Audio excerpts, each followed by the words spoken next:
I'm Andy with Competitive Cyclist, and these are the Giro Factor TechLace shoes.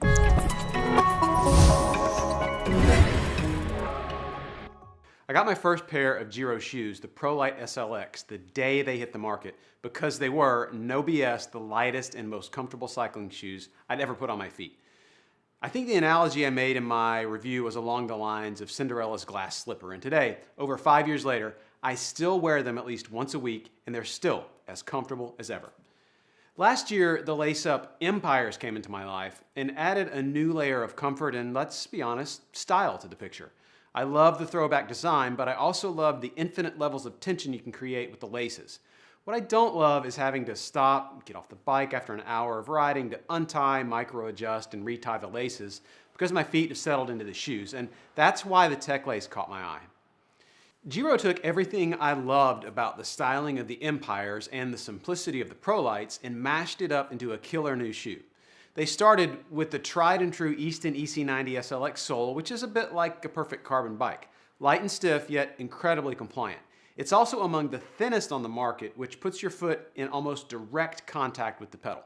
And then Giro did something we all should have thought of years ago. They combined the infinite micro-adjustability and comfort of laces with the race day precision of Velcro straps and a boa closure.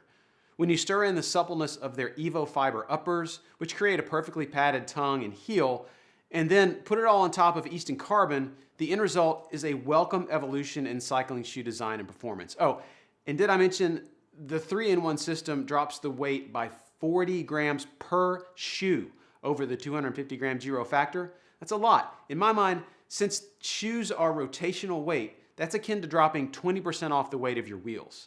On the road, the TechLace has the same glass slipper comfort of all my other Giro shoes, and I'd be hard-pressed to tell you that they aren't transferring power as well as my CDs. And they certainly spin up very quickly at high cadences. Micro-adjustment of both the boa and the laces via the straps is also easy, and while I had concerns about not being able to get the lower section tight enough, that's just not the case. In fact, I found myself with numb toes after over-tightening the laces a few times. The jury's still out on how much the laces will stretch over time, but if they do, they're very easy to replace, as are the heel pads. The Giro TechLace comes in 3 colors and sizes from 39 to 50, and it's drilled for look-style cleats only. If you have any questions, please give us a call or send an email to sales@competitivecyclist.com.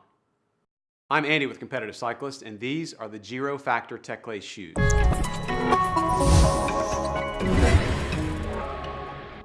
I got my first pair of Giro shoes, the ProLite SLX, the day they hit the market because they were, no BS, the lightest and most comfortable.